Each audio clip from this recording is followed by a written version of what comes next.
बताइए अपने बारे में कुछ। सर, मैं अभिषेक ओसवाल चेन्नई से आया हूँ। मैंने बीटेक कंप्यूटर साइंस इंजीनियरिंग में किया है।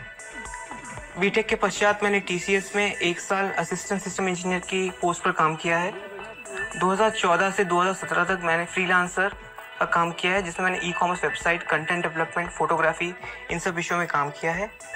इसके अलावा भारत के अंदर पर्यटन करना, नई नई भाषाएं सीखना और नेचुरल फोटोग्राफी मेरी रुचि है। हाल ही में मैंने प्लास्टिक विकल्पों पर काम भी चालू किया सर। इन सारी चीज़ों से आप एक एंथुसियास्टिक यंग मैन दिखाई दे रहे हैं, लेकिन आप सिविल सेवा में क्यों आना चाहते हैं? सर, जब सिविल सेवा पहले मेरे प्रोफेशनल करियर में नहीं थी, लेकिन जब मैं टीसीएस ज्वाइन किया था तो मुझे लगा कि एक कॉर्पोरेट लाइफ में वो चैलेंजेस मिलेंगे मुझे, लेकिन 4 दीवार के अंदर मेरे काम को ना मैं समझ पाया, ना लोग समझ पाए, ना वो ज़मीनी हकीकत पर दिखा, और जो चैलेंजेस मैं एक्सेप्ट कर रहा था वो मुझे मिले भी नहीं सर। इसलिए फिर मैंने रिसर्च की कि मैं क्या कर सकता हूँ जो मुझे चैलेंज दे और जो मेरे एटीट्यूड को सूट करे। काफ़ी research I don't want to disappoint you Abhishek, लेकिन यदि आपको वहाँ की चारदीवारी में लगा कि वो चुनौतीपूर्ण पर्याप्त नहीं है, तो इस बात की संभावनाएं भी पूरी हैं कि जब आप सिविल सेवा में पहुंचेंगे और उसकी ट्रेनिंग में या उसकी चारदीवारी में जब पहुंचेंगे, तब आपको अचानक एहसास होगा कि ये भी वह जगह नहीं है। क्योंकि दरअसल दिक्कत चारदीवारियों में नहीं होती है, दिक्कत हमारे देखने के नजरिए में होती है। तो अगर आपको वहाँ चुनौतियाँ नहीं पर्याप्त दिख रही थी, तो आपको क्यों लगता है कि सिविल सेवा में आपको चुनौतियाँ पर्याप्त दिखेंगी? सर, सिविल सेवा में जो सेवा है, कोई भी सेवा बिना चुनौती की पूरी नहीं की जा सकती सर, ये मुझे लगता है। तो जो हमारे देश के अभी हालात हैं और जिस गति से देश हमारा प्रगति की ओर बढ़ रहा है, काफ़ी चैलेंजेस हैं और मुझे काम करने को उसमें मिलेगा। इसलिए मुझे लगता है कि अभिषेक, मैं देख पा रहा हूँ कि आपका जो डैफ है उसमें सामान्यतः बहुत सारी जगहों पर आपका जाना आना पढ़ना हुआ है, और ये देश के अलग अलग हिस्सों में हुआ है। मुझे बताइए कि इस बात ने, आप तमिलनाडु में थे, आप अन्य जगहों पर भी रह चुके हैं, इस बात ने आपके व्यक्तित्व पर क्या प्रभाव डाला है? सर, हर जगह रहना, वहाँ से मैंने कुछ सीखा। सबसे पहले एडजस्टमेंट होती है, क्योंकि हर जगह हमारा देश विविधता से भरा पड़ा है। हर जगह की संस्कृति अलग है, भाषा अलग है, क्लाइमेट अलग है, खान पान अलग है।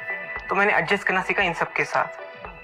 दूसरी बात, लोगों के साथ घुल मिलना, एक रैपो बनाना, क्योंकि आप अकेले, हम एक सोशल एनिमल हैं, हम अकेले सर्वाइव नहीं कर सकते। तो वहाँ जाके लोगों से संवाद करना और वहाँ से उनके बारे में सीखना। तीसरी चीज़ मैंने ये सीखी है सर कि आप जहाँ भी रहो, आपको एक जो परसेप्शन होता है, मतलब हम बैठे हैं अपने इस कमरे में, हम परसेप्शन लगा लेते कि ये जगह ऐसी है, यहाँ के लोग ऐसे हैं। वो जो विडंबनाएं होती है, अलग अलग जगह जाके टूटती है सर। ठीक है अभिषेक, आपने कंप्यूटर साइंस इंजीनियरिंग किया था, लेकिन आपने फिजिक्स, केमिस्ट्री, मैथमेटिक्स जैसे विज्ञान के विषयों की बजाय भिन्न विषय में ये परीक्षा दी है। जी सर। ऐसा आपने क्यों किया? सर, मैं क्या, आपका ऑप्शनल पेपर क्या रहा? हिस्ट्री है सर। वही मैं जानना चाह रहा हूँ कि एक बीटेक के हुए विद्यार्थी ने इतिहास विषय से ये परीक्षा क्यों दी? सर, जब मैंने सिविल सेवा की रिसर्च की थी, तो मैंने विषयों पर पहले अध्ययन करना चालू किया कि कौन कौन से विषय इसमें आते हैं। मुझे ऑप्शन पेपर के बारे में पता नहीं था सर, तो मैंने सामान्य अध्ययन उसमें चालू किया और मैंने हिस्ट्री से पढ़ाई चालू की। जब मैंने आगे उसमें जब और डीप जाते गया, तो मुझे लगा कि ये विषय काफ़ी बढ़िया है। इसमें ना केवल ज्ञान के हिसाब से, पर देश की जो संस्कृति है, इसमें हिस्ट्री में कहा गया है कि you can not decide your future if you don't know your history. तो इस चीज़ को देखते देखते मेरी रुचि इसमें बहुत बढ़ती गई सर, जैसे मैं पढ़ता गया। तो फिर मैंने दूर नहीं देखी कि मेरे को हिस्ट्री लेना चाहिए और कुछ। फोटोग्राफी पसंद करते? हाँ सर। मुझे बताइए कि अपर्चर शटर स्पीड के बीच में क्या रिलेशनशिप जो नॉर्मली आप एक स्टैटिक ऑब्जेक्ट में रखेंगे?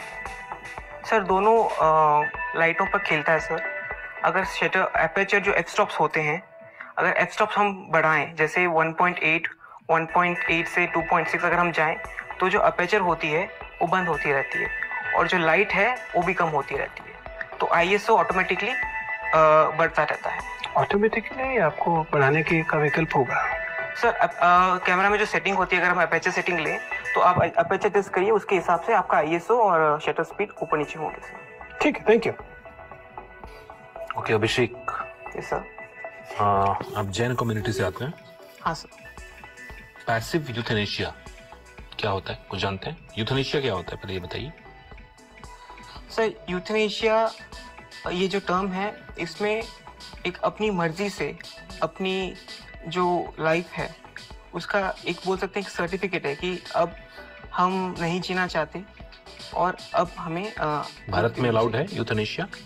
सब पैसिव यूथेनेशिया माननीय सुप्रीम कोर्ट ने पिछले साल अलाउ किया था। और जैन में एक टर्म है संथारा। जी सर। तो क्या संथारा को पैसिव यूथेनेशिया मान लिया जाए? नहीं सर। क्यों, क्या डिफरेंस है इसमें? सर सुप्रीम कोर्ट की गाइडलाइन के हिसाब से अगर हम देखें तो पैसिव यूथेनेशिया तब होता है जब आप एक ऐसी परिस्थिति में चले जाएं जिससे आप वापस उभर ना पाएं, जैसे कोमा हो गया।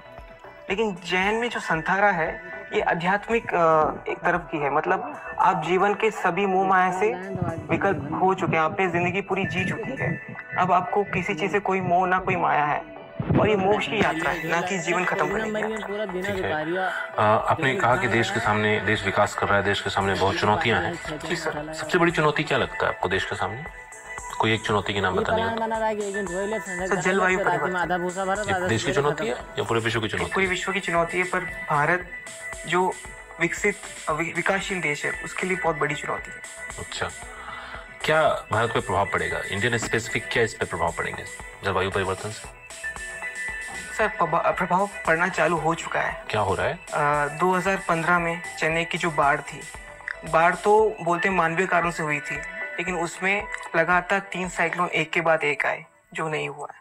तो बड़े ऑब्जेक्टिव बात कर रहे हैं आप। एक देश के सामने चुनौती एक बाढ़ नहीं हो सकती, एक क्षेत्र विशेष को प्रभावित करने वाली ऐसी जिसकी विस्तार व्यापक हो, पूरे देश को प्रभावित करे, कुछ ऐसा बताइए।